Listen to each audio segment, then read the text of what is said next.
Bonjour et bienvenue dans l'émission Paroles de femmes. Aujourd'hui, nous allons parler de la reconnaissance. Aimez-vous qu'on vous dise merci? Est-ce que c'est douloureux lorsqu'on oublie de vous le dire aussi? Nous allons voir si c'est normal et s'il y a une solution. Bonjour les filles, est-ce que vous allez bien? Ça va bien, Annabelle. Bonjour Annabelle. Merci. Ça va super.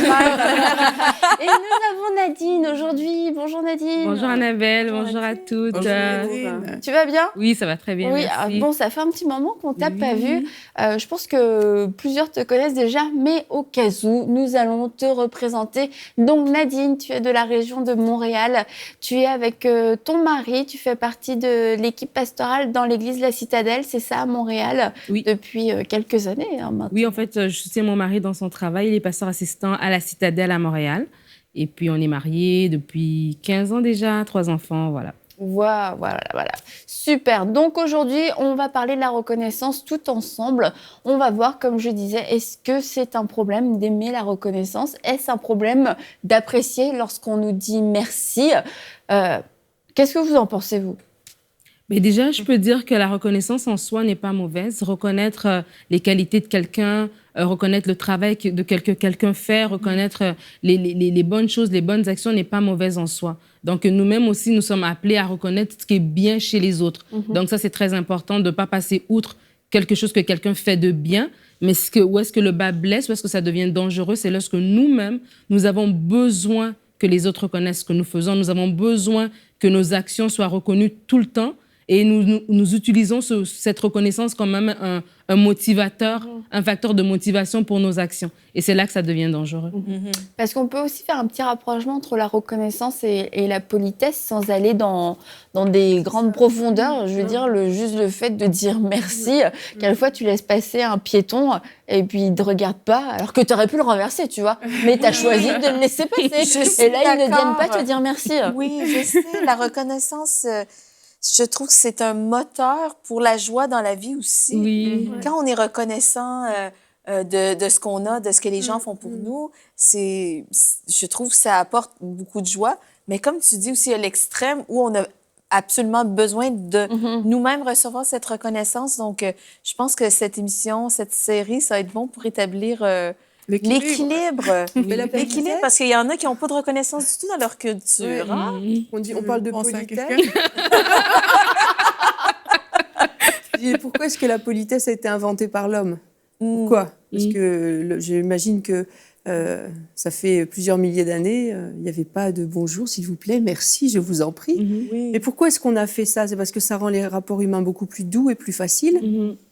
Ah, donc... t'avais dit dans une émission de Bonjour chez vous que la politesse était une huile sociale. Oh, c'est tellement bien. Wow. Comme on huile un moteur, tu huiles le moteur, et ben là tu huiles les rapports sociaux parce que la politesse, ça enlève tous les grains de sable. Oui. Et le but de la politesse, c'est pas juste de faire joli. Le but de la politesse, c'est de rendre les rapports humains faciles et doux.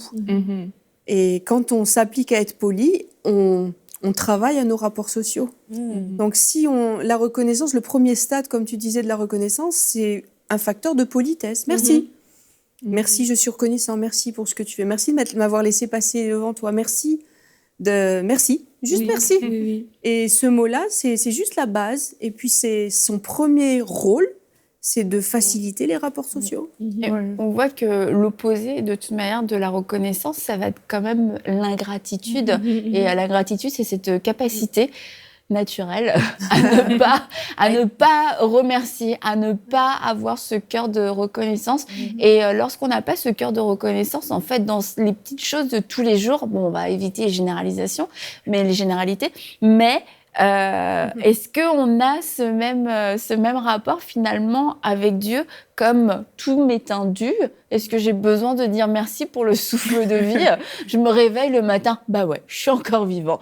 Mais c'est quand même, on le retrouve dans notre relation avec Dieu. Oui, exactement. Et puis moi, je pense que vraiment, il faut savoir que c'est quelque chose qu'on doit faire aussi à titre intentionnel. Il faut savoir que Dieu est celui qui nous donne tout. Dieu est celui qui nous donne le souffle de vie. Et ça peut sembler banal ou on peut ne pas remercier Dieu parce qu'on prend pour acquis les choses. Pareil avec les gens qui nous entourent. on peut les prendre pour acquis et on évite d'avoir des marques de politesse, comme on disait tantôt. Et puis même la façon dont on nous a éduqués, la façon dont on nous a enseigné depuis qu'on est petit, peut faire en sorte que, voilà, on ne soit pas facilement prêt à donner de la gratitude.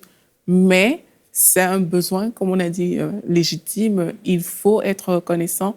Et ce d'autant plus, il faut être reconnaissant encore plus à Dieu, parce que mais Dieu, c'est comme l'auteur de tout.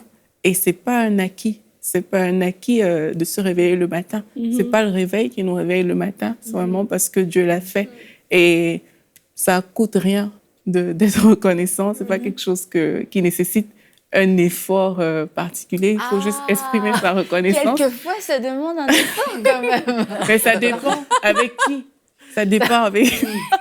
Là, on parle de Dieu, vous voyez, c'est comme tout nous vient de Dieu. Et franchement, dire merci, bah, c'est merci. Ça... Ouais. Je ne vois pas qu'est-ce qu'il y a de plus. Moi, je peux même dire que, tu sais, l'apôtre Paul dit d'être reconnaissant, il dit soyez reconnaissant.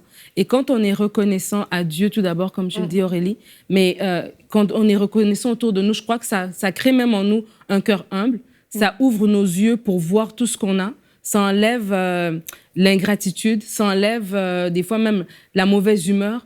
Quand tu te réveilles, tu dis juste, OK, merci. Moi, pour le travail, je me réveille très tôt.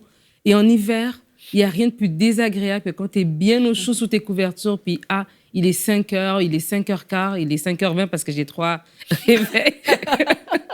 Et là, OK, 5h23, c'est comme, OK, là, il faut que tu ailles tout de suite. Mais quand tu te réveilles, tu dis merci Seigneur parce que tu m'as réveillé. Merci Seigneur parce que j'ai un travail. Merci parce que j'ai une voiture pour me rendre à mon travail. Merci parce que j'ai un foyer, j'ai une maison. Donc des fois, quand on remercie, quand on a ce cœur-là de remercier tout le temps, on a une autre perspective de la vie. Exactement. Il y a des gens que tu vois, il y a une expression qui dit au Québec, se plaignent la bouche pleine. Il y a des gens qui se plaignent la bouche pleine. Ils sont toujours en train de râler sur des choses alors qu'ils ont tellement dans leurs mains. Tu vois? Donc, c'est de développer ce corps de reconnaissance par rapport aux autres, par rapport à ce que Dieu fait, par rapport aux gens autour de nous. Parce que moi, je dis, c'est même pas culturel de dire, nous, on dit pas merci. Non, parce qu'on a besoin, c'est normal de dire que, tu sais quoi, ce que tu as fait est bien. Mais moi, mes enfants, même tu as 5 ans, je te dis merci. Merci de m'apporter la télécommande, même si elle était juste à côté. Merci. Tu vois, de dire merci, de dire s'il vous plaît, c'est naturel et c'est bien ça exerce son cœur. Moi, ce que j'ai remarqué dans des témoignages qu'on peut entendre, que ce soit des témoignages de gens qui sont chrétiens ou pas d'ailleurs, c'est quand ils sont au bord de tout perdre, qu'ils ont manqué tout perdre, qu'ils deviennent reconnaissants. Hein, on manque de perdre la vie, d'un seul coup, on devient reconnaissant pour la vie. On manque de perdre son enfant, là, on devient reconnaissant pour son enfant. J'ai dit, pourquoi attendre vraiment la dernière extrémité? Pourquoi attendre de vraiment avoir le nez dessus pour se rendre compte qu'on doit être reconnaissant pour tout ce qu'on a? Oui, parce que parfois, on ne voit pas, justement. Parfois, on est, entre guillemets, comme aveuglé, dans le sens où...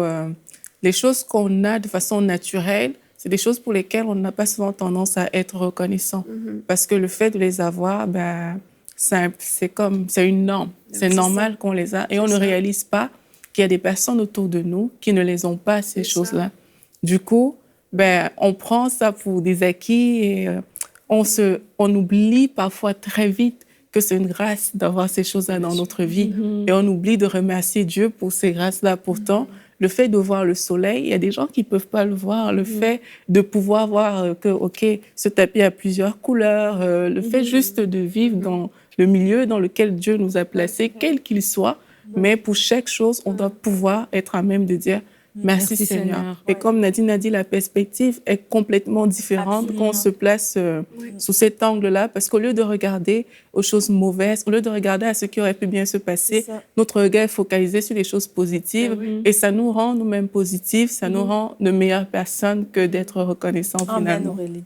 Je crois vraiment compter les bienfaits de Dieu, ça devrait être un style de vie. On parlait tantôt d'être reconnaissant envers Dieu, mais quand on compte ses bienfaits, ça nous rend reconnaissants non seulement envers qu'est-ce qu'on a reçu de lui, mais ça nous fait réaliser que tout n'est pas gratuit dans la vie, tout n'est pas acquis et que quand on a beaucoup, des fois, on a tendance à manquer cette reconnaissance, mais quand on développe le style de vie d'être reconnaissant, ben, comme tu dis, Aurélie, ça nous rend positif et ça change notre attitude. Je pense que ça nous garde même, ça nous peut nous préserver de l'orgueil, ça peut nous préserver de l'impatience. Quand on n'est pas reconnaissant, on peut être impatient. Ah, c'est pas assez vite, c'est pas assez, c'est jamais assez. Il y a plein de choses qui sont comme pas assez. Sauf que, à l'inverse, quand on est reconnaissant, ça remplit notre cœur de joie parce qu'on regarde le verre à moitié plein au lieu de voir le verre à moitié vide. Et ça change notre perspective. Non, c'est bon. Dans la vie de tous les jours, on se fait des listes pour nos courses, pour les tâches qu'on a à faire, ce qu'on ne doit pas oublier, ce à quoi on doit penser. Et puis, on pourrait se faire aussi des listes de reconnaissance.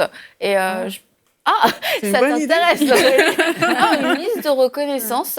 Et tu t'accroches, tu mets ça sur ton frigo, on met plein de choses. On est là, on a des post-it un peu partout. Et puis aussi de coller quelques post-it, coller quelques listes de reconnaissance. Et du coup, tout de suite, on va l'avoir sous les yeux. On n'a pas besoin de réfléchir, OK, pourquoi il faut que je sois reconnaissant.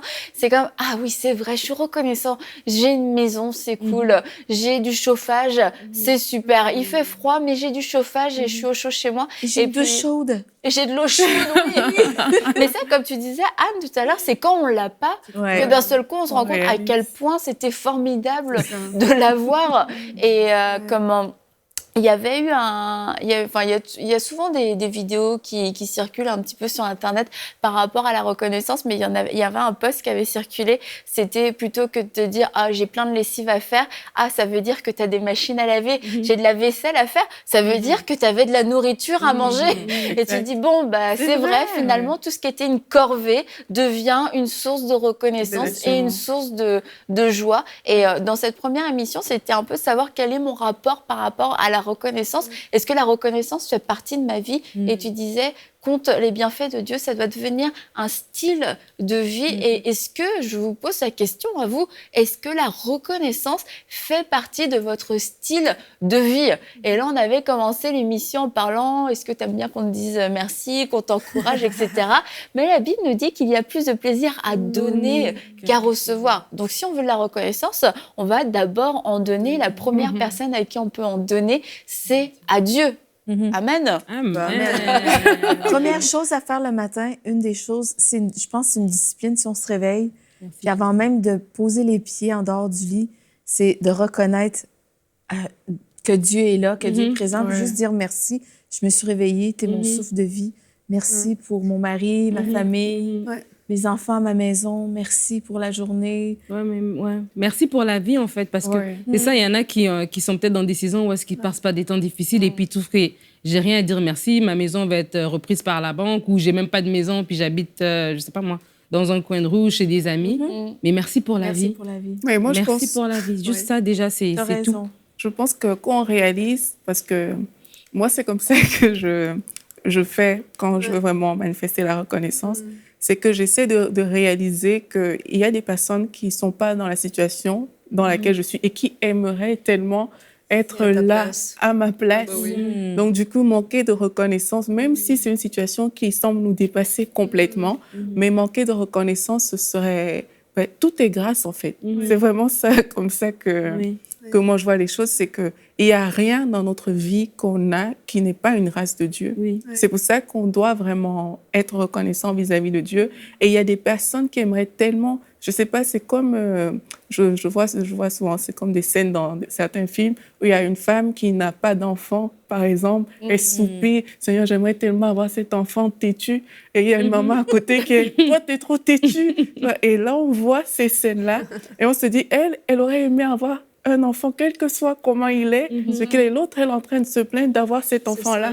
Donc, il faut vraiment réaliser que quel que soit ce par quoi on est en train de passer, mais il y a des gens qui ne l'ont pas. Et quand on réalise ça vraiment, on doit juste être Seigneur, merci. Merci parce que c'est une grâce que tu me fais d'avoir ce que j'ai aujourd'hui. Merci parce que cette situation, elle peut sembler inconfortable, mais je suis en vie, je suis en bonne santé. Et même si pour certaines personnes, comme tu disais, les choses ne sont pas entre guillemets, OK. Et il y a toujours quelque chose dans chaque situation qui est une situation de reconnaissance. Oui. Il y a quelque chose qui porte à être reconnaissant et c'est sur ça qu'on doit mettre le doigt et dire merci à Dieu. Mathilde, elle disait quelque chose aussi évident que le souffle de vie. Et ça fait 5 ans, j'avais eu une grippe très sévère et j'étais en insuffisance respiratoire vraiment à plusieurs reprises. Surtout un jour, j'étais allée dehors, il faisait moins 17 et j'étais pas encore guérie. Et je manquais de souffle, je trouvais plus mon air, je suis allée à l'hôpital. Puis après, mon mari a prié pour moi, puis pendant que j'attendais aux urgences, c'est revenu. Mais j'ai vraiment compris que des choses aussi évidentes que l'air qu'on respire, il faut être reconnaissant de pouvoir le respirer, parce que quand tu peux plus le respirer, tu comprends que c'est utile. Ouais. Et des choses vraiment, et je veux vraiment encourager ceux qui nous écoutent à dire des choses aussi évidentes, des choses vraiment basiques, sois reconnaissant. Et puis ça fait du bien à toute notre vie d'être reconnaissant, même pour des choses tellement évidentes que l'air qu'on respire. Et ça fait, et même les païens le disent, que ça fait du bien à notre santé de cultiver la reconnaissance. Et tu mets l'action de grâce, le fait d'être reconnaissant envers Dieu, ça doit faire partie de notre intimité avec Dieu, de notre relation avec Dieu.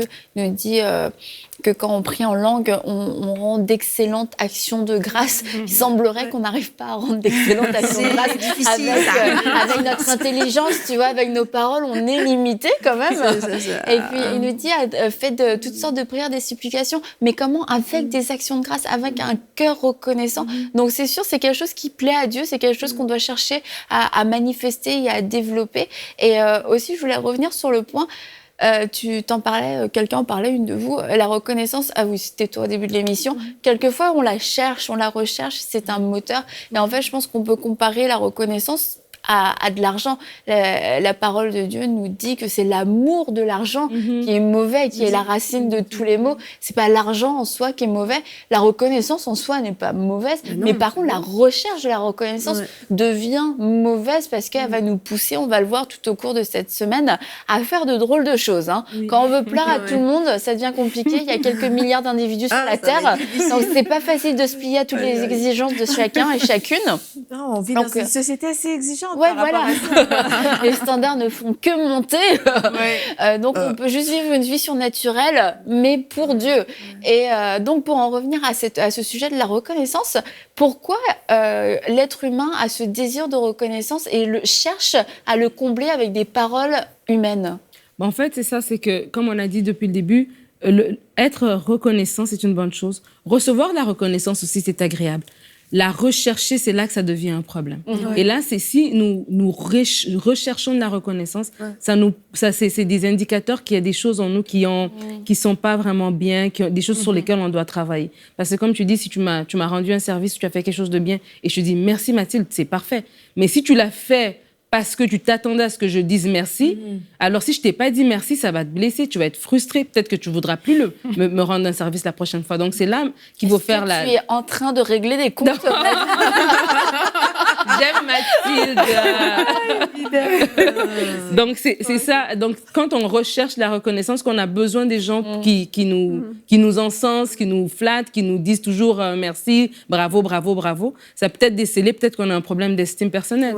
Peut-être qu'on pense qu'on n'est pas assez. On a besoin d'être validé, de la validation qui vient des autres.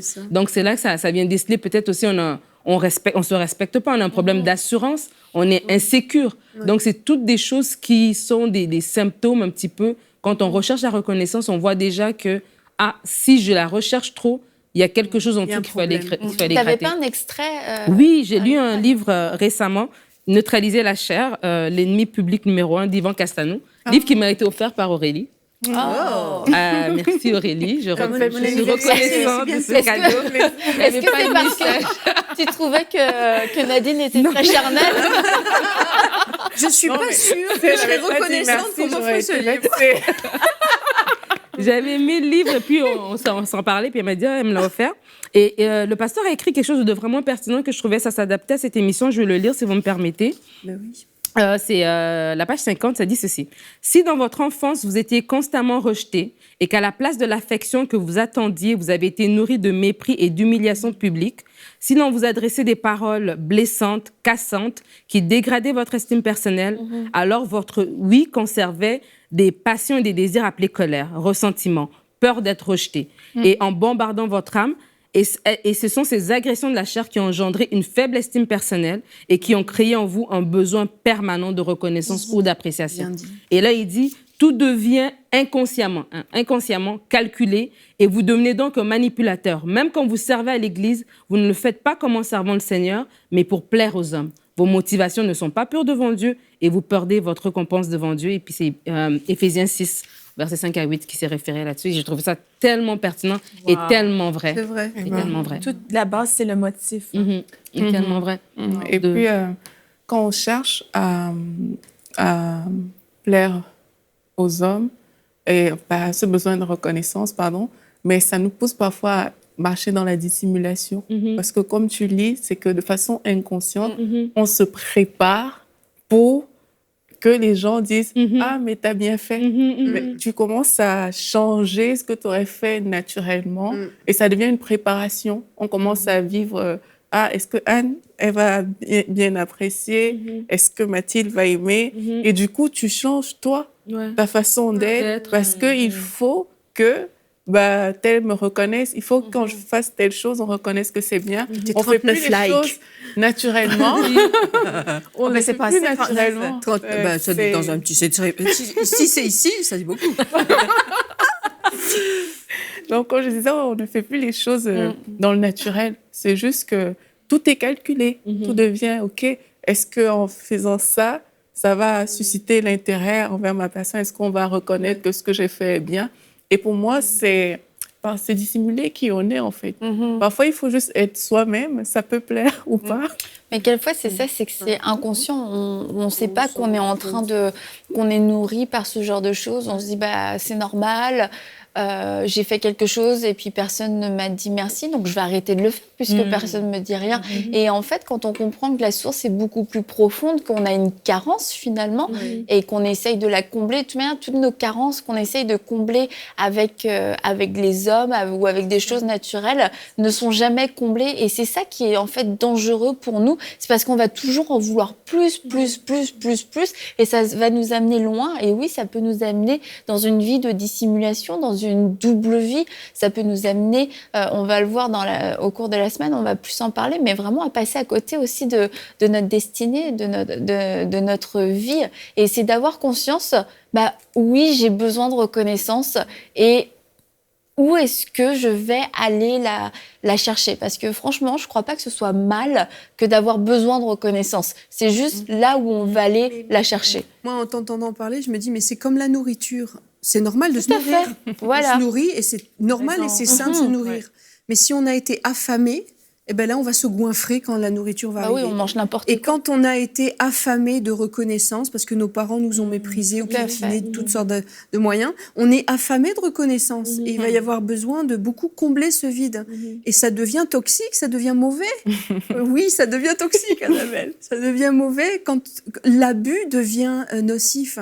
C'est comme la nourriture. Et quand on constate dans notre comportement, et je pense que c'est pas difficile à constater qu'on est accro à l'approbation des gens, accro au merci, accro au ouais, c'était bien, c'est qu'il y a un problème et il faut se placer devant Dieu parce que c'est lui qui va combler ça. Non, mais c'est important de faire cette introspection, de se poser les questions réellement, parce que des fois, ça peut être gênant pour soi-même d'admettre que oui, je fais les choses parce que je m'attends à un merci. Tu peux te sentir même hypocrite. Tu te dis, est-ce que je fais semblant? Et c'est des questions, des fois, quand on se pose à soi-même, on peut même être mal à l'aise et puis ne pas vouloir aller jusqu'au fond, mais il faut le faire. Et des fois, il y a des insécurités comme ça qui sont révélées dans ton cœur et c'est Dieu qui t'interpelle pour que tu te retournes vers lui. Tu sais, j'aime beaucoup ce passage dans le livre de la Genèse de Léa qui a des enfants, tu vois, et puis elle a un enfant. Oh, mon mari va m'aimer. 2 enfants, mon mari va m'aimer. 3 enfants, mon mari. Et finalement, elle a un 4e, elle m'a dit, je louerai l'Éternel pour cet enfant qu'il m'a donné. Tu vois, des fois, donc, cette recherche d'amour que tu peux avoir vers les autres, et peut-être il y a des occasions qui vont arriver que tu as fait un truc vraiment super, et on ne t'a pas dit merci. Et ça t'a frustré. Ben, la première fois, la deuxième fois, la troisième fois, ta frustration, ce n'est pas la faute des autres. Dis-toi, peut-être que le Seigneur m'interpelle à amener ça devant lui pour que lui, il ouvre mes yeux, qu'il guérisse mon cœur. Ce n'est pas nécessairement que les gens n'aiment pas ce que je fais, donc j'arrête. Non, c'est que oui, tu as fait quelque chose de bien, mais peut-être que les gens n'ont juste pas remarqué. Et c'est correct, et puis d'aller vers Dieu avec ça, en fait. Mais comme tu dis, quelquefois, le Seigneur organise des situations Des carences. où il n'y a personne qui va rien dire. Et c'est notre fait exprès. Oui, parce que notre mauvaise réaction, notre agitation, notre déception, on est déstabilisé, va nous pousser à nous mettre devant Dieu. Et puis peut-être qu'on va présenter le problème sous notre angle. Oui. Seigneur, mais pourquoi personne ne m'a vu? Pourquoi personne ne m'a dit merci? Et c'est à ce moment-là que le Seigneur peut commencer à nous parler parce que notre cœur est ouvert dans la situation. Pas forcément, comme je dis, dans l'angle qu'on espérait ou qu'on pensait. Et le Seigneur va nous dire, OK, mais pourquoi est-ce que tu as fait ça au juste? Est-ce que tu le faisais pour moi? Mais bien sûr, Seigneur, je le faisais pour toi. Ben, moi, je te dis merci, ma fille. C'est bien, mais les autres? Un bon antidote à ce symptôme, c'est de savoir si on est à la bonne place au bon moment. Dans le fond, être à la bonne place au bon moment, c'est d'être dans la volonté de Dieu. Vrai. Et si je sais que ce que j'ai fait, c'est Dieu qui me l'a demandé et je l'ai fait pour lui, Oui. eh bien, ça vient de tout faire basculer le reste dans le sens que toute l'opinion des autres, c'est plus important parce que je l'ai pas fait pour les autres, je l'ai fait pour Dieu. Donc, en fait, pour résumer, c'est un problème de moteur. Exactement. Quel est ton moteur? C'est ça. Qu'est-ce qui te fait avancer? Mais quelquefois, tu sais, tu dis, c'est l'opinion des autres. Oui. Mais je crois que quand aussi on a une carence, Oui. au final, on s'en fiche de ce que les autres pensent. Non, mais tu veux juste être rempli. Prends ça sur tu vois. le- n'importe quoi, juste N'importe besoin qu'on qui, te le n'importe dise. quoi. Vas-y, juste dis-le, balance. Tu sais, je veux dire, tu prends tout, le mauvais, le pas bon. C'est pas grave, tu veux juste qu'on te le dise. Et là, c'est pas vraiment une question de un tel qui pense quoi. Son avis à lui ou à elle, c'est pas si important. Mais C'est toi, tu as besoin d'être comblé, t'es affamé. Et c'est d'être rassasié simplement par la vie de Dieu, en fait. c'est ça. La vie et la vie. Tu comprends? Oui, la vie, elle, apostrophe AVIS et la. La vie. Oh, On peut aussi s'acheter un perroquet. On peut aussi s'acheter un perroquet qui dit « Ouais, super, merci. Ouais, super, merci. » C'est un bon traitement. Oui, enfin bon, bah, si vous en êtes là, à vouloir vous acheter un perroquet, vraiment, je fait que vous vous avez un encourage problème. à écouter Vraiment un toute gros la problème. suite. Mais je pense que tous, un jour, de toute manière, on a été confrontés à ce genre de choses. On a vécu des injustices que nous avons nous-mêmes imaginées ou qui étaient réelles. Et on a juste besoin d'être au clair par rapport à cette situation. Voilà, j'ai besoin de reconnaissance. Et ma reconnaissance, où vais-je la trouver? Et comme Anne, tu l'as dit, quel est notre moteur? Et demain, on va parler de la reconnaissance, des dangers de la reconnaissance des hommes, tout ce qu'on va pouvoir faire pour gagner cette reconnaissance, cette approbation. Et on va voir comment ça peut être mesquin et puis parfois très, très dangereux. Nadine, tu seras encore avec nous demain? Oui, absolument, toute la Oui. semaine. Parfait. Nous sommes reconnaissants.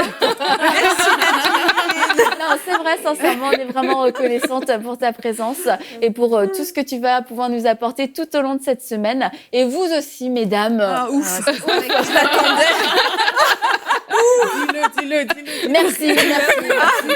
Et merci à vous. On se retrouve demain pour une prochaine émission de Paroles de femmes. Envoyez-nous votre témoignage à paroledefemme@enseigne-moi.com.